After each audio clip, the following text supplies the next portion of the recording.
Please welcome Professor Lynne Thomas.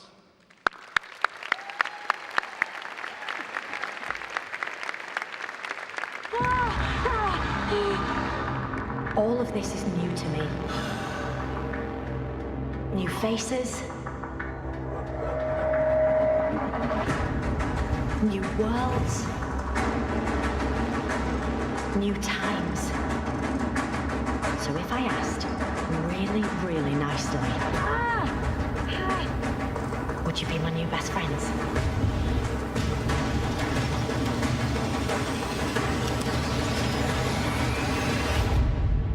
Right, this is gonna be fun.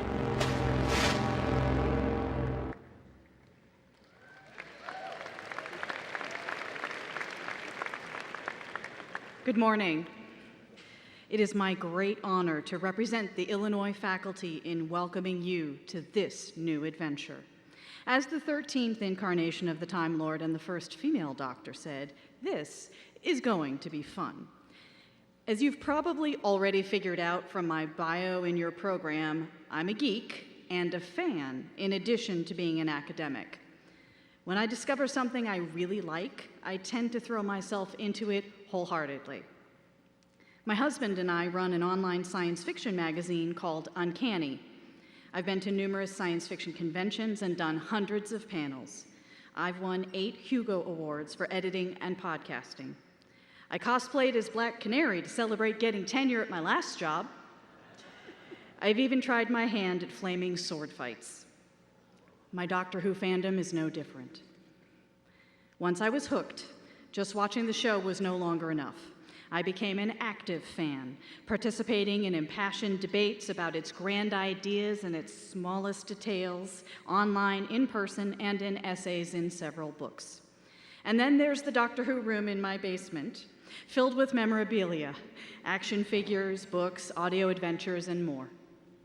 I won my first Hugo for the book I co-edited with Tara O'Shea, Chicks Dig Time Lords, a collection of essays by women documenting why we are so wrapped up in this 56-year-old British TV show, and the community we built around our love for it.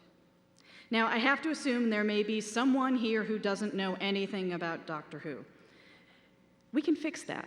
To explain briefly, Doctor Who is a BBC television show that first aired in November 1963. These are the adventures of a Time Lord called the Doctor, who appears human but is, in fact, an extraterrestrial being with 2 hearts from the planet Gallifrey. The Doctor explores the universe through both space and time in the TARDIS, which looks like a small blue police box on the outside but is an enormous spaceship on the inside. When a Time Lord's body wears out, rather than dying, they regenerate. Still the Doctor, still a Time Lord, but in a new body with a new personality, retaining most of the memories of their previous regenerations. Oh, could have been worse. Look at the ears. Arms, hands, fingers, lots of fingers, ears, yes, eyes, 2 nose, I've had worse too. Come there, please, madam. I need you to do as I say. This could be a potential crime. Why are you calling me madam? Because you're a woman. Am I? Does it suit me? Sorry, half an hour ago I was a white-haired Scotsman. So yeah, enormous geek, that's me. I have zero chill about the things that I love, and I have learned to turn that into a superpower.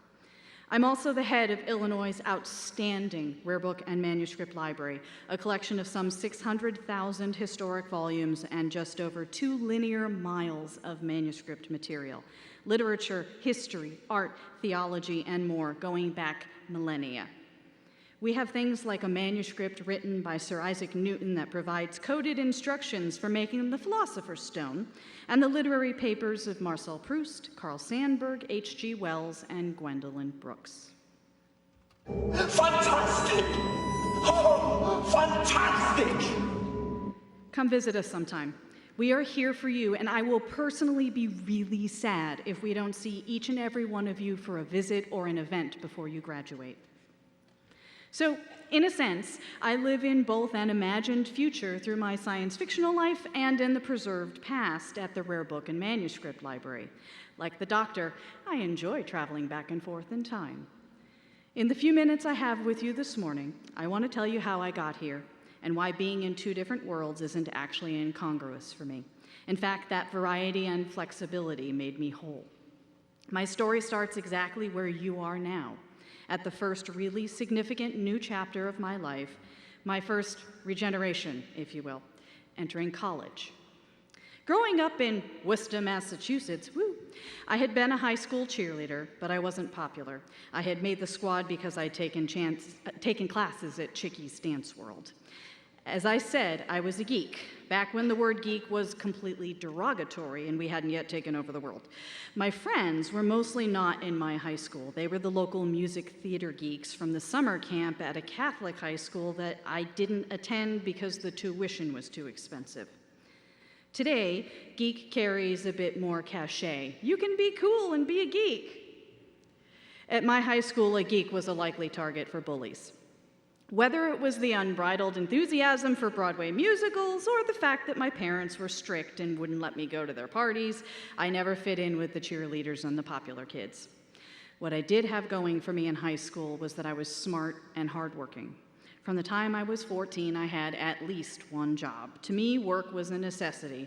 I mean, we weren't poor. My parents fed and clothed me, and we had a stable home. But beyond the basics, I had to provide for myself. Chicky's dance lessons, nicer clothes from the mall stores rather than discount chains, prom dresses, movie tickets, all of that on my dime. Because I worked, I quickly learned to manage my time so my schoolwork didn't suffer. That skill turned out to be incredibly valuable when I got to college. Managing your time well will help you excel in your classes and take advantage of the numerous opportunities and activities you'll find here outside of classes. If you need help with time management, talk to your advisor. I graduated high school as salutatorian of my small class of 140 and was voted most likely to succeed, see, geek in the old school sense.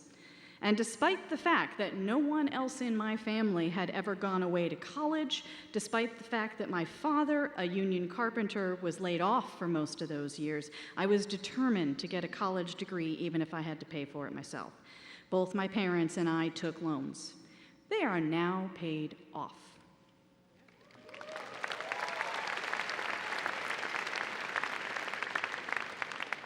I was accepted at every school I applied to, even Harvard, but I chose Smith College, a liberal arts women's college, primarily because they offered me the best financial aid package. In my senior yearbook, one of the other cheerleaders wrote, "Have fun at Smith, don't become a lesbian." That's what passed for a clever send-off in 1992. It seemed an odd thing to write because I'd never actually met a lesbian that I knew of.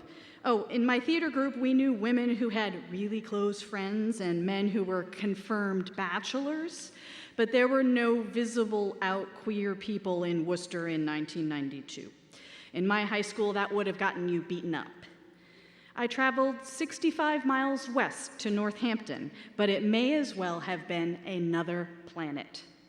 If 1990s Worcester was a town where queerness was invisible, I would soon learn through the ABC News show 2020 and a subsequent frantic phone call from my mother alerting me to it, that Northampton had the highest number of lesbians per capita in the United States.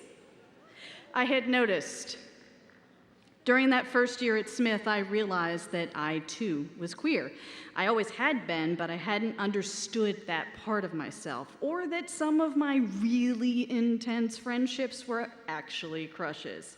I was, and remain, attracted to women, men, and folks that fall somewhere in between. Then it was a revelation. Now it just is.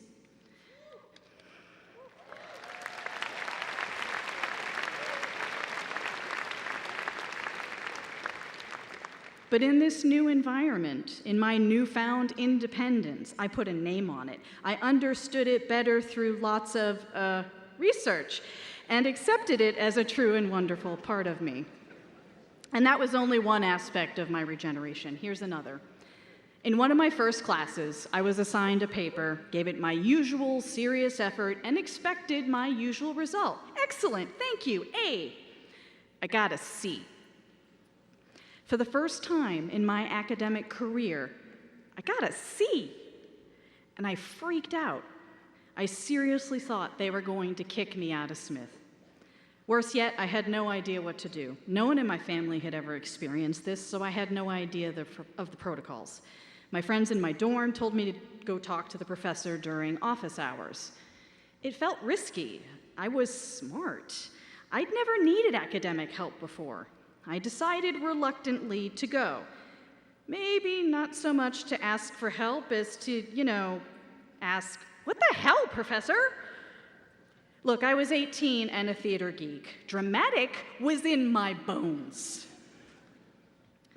I will always remember Professor Betsy Harries for the compassion she showed me that day. She took the time to explain the differences between a high school essay and a college paper. By the time I left her office, I knew that she really cared about me, saw my interest in literature, and wanted me to do well. That visit taught me that asking for help was not defeat, but a chance to deepen my understanding of the material and build a relationship, maybe even find a mentor. Professor Harries later went on to write one of my letters of recommendation for library school.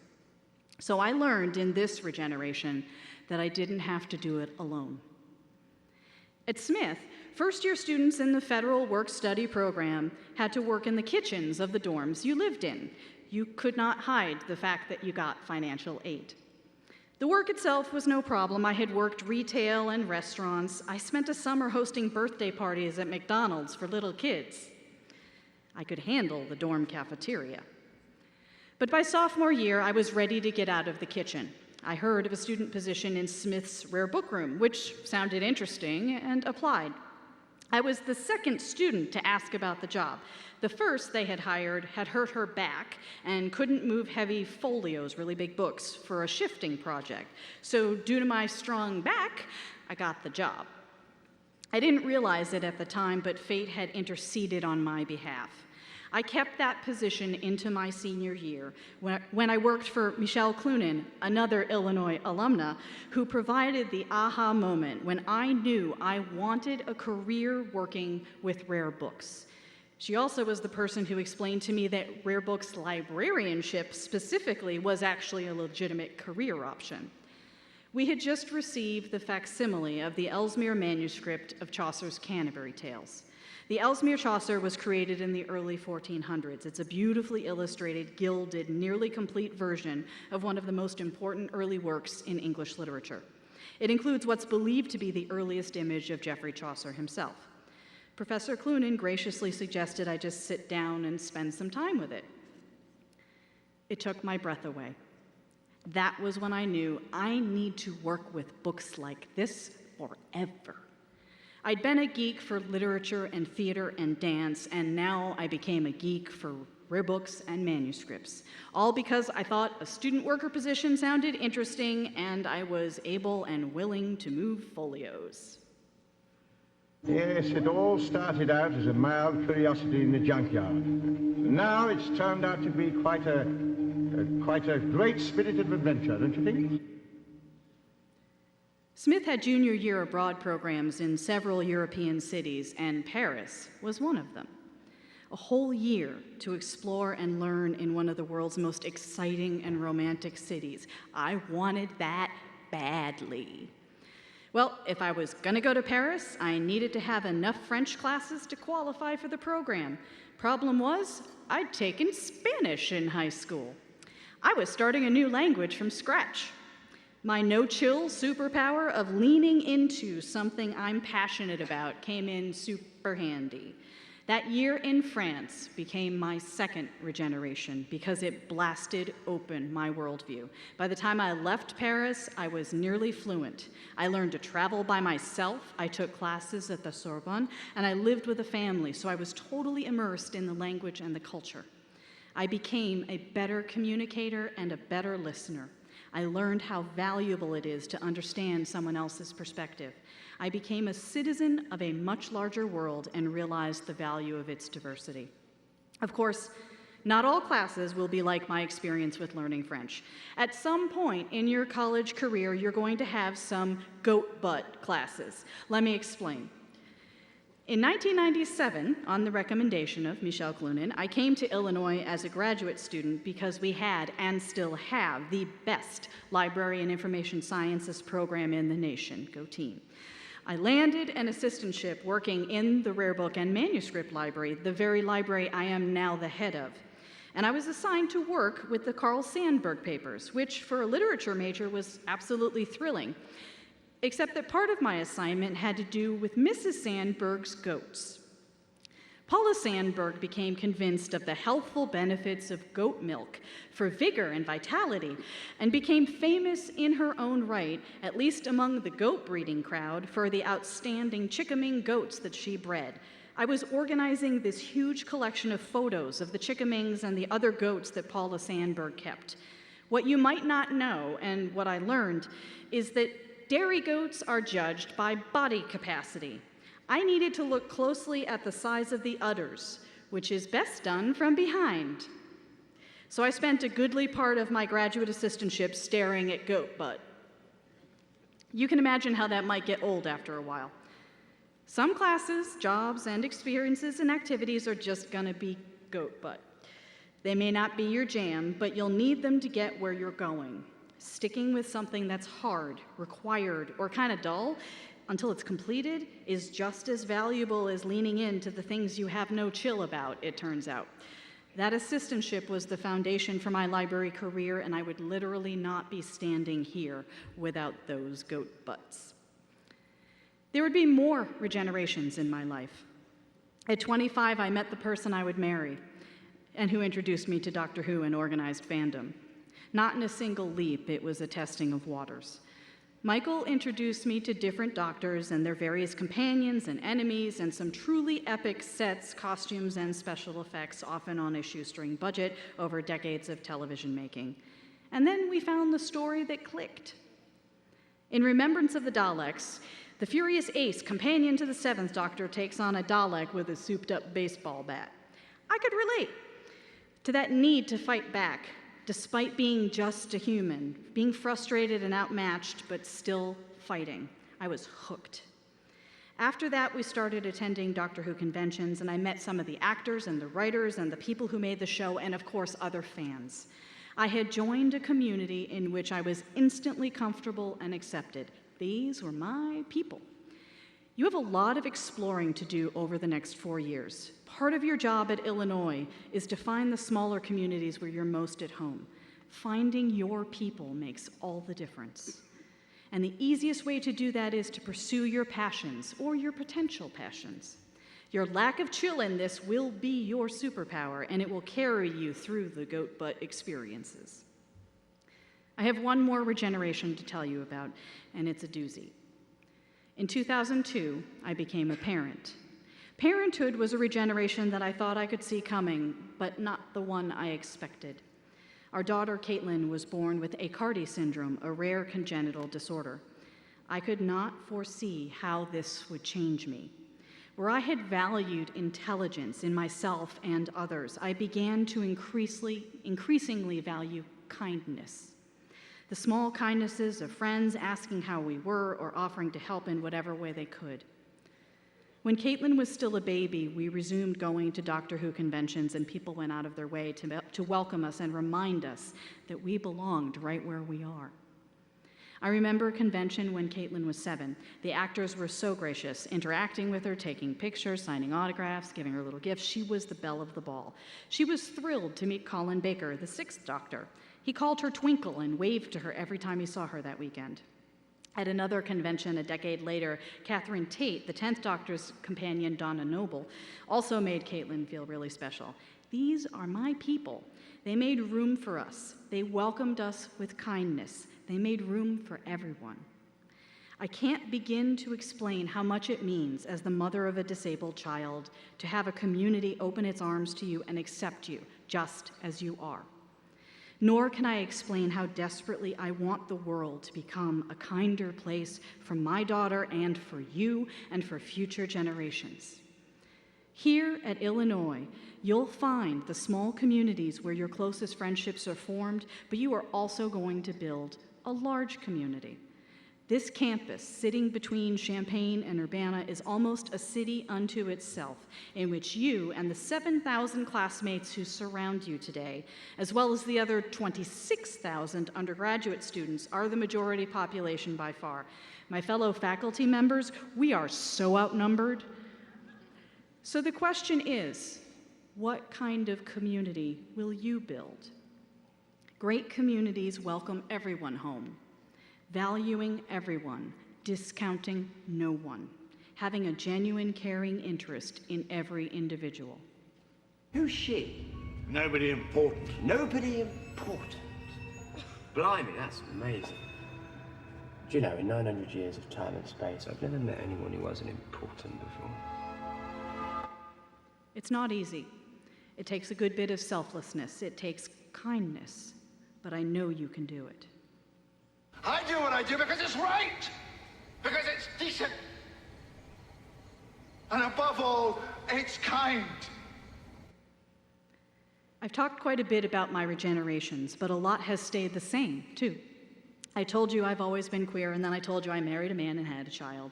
Yes, it looks to the outside world like I'm living what you might call a cultural default life. Straight, white, married with a child, hooray. But of course, I'm still queer. It's just that the person I fell in love with and built a family with presents male. Well, Wow. you said she had a boyfriend. You people and your quaint little categories. I'm still the daughter of a carpenter and a secretary from Worcester, and I'm loved just as I am in my communities. Here's the secret.